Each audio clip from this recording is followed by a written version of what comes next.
Everybody, it's Danny here, Danny Reviews, and I just installed this Joydeco blind that is retractable in the RV. Now this is a blind that you can go ahead and put in a inside window inside the frame because this is retractable, and then you can use a little Allen wrench that's included to tighten this up. So you don't have to install anything. This would just be up with pressure, and they give you some sticky pads to keep it up there. But they also give you these brackets that I use for the rig because I needed to replace this blind back here.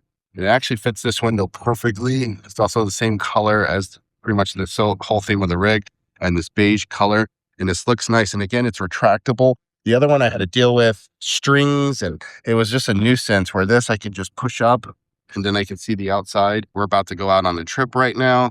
And I just like how now I can then just pull this down, and then there you have it. So this is what it looks like fully down. It will still let some light in. We are going to put some curtains over it to give us a little bit more blackout. But for overall driving down the road or just a little light in, this does a great job blocking out that light. And easy to install. They give you all the hardware.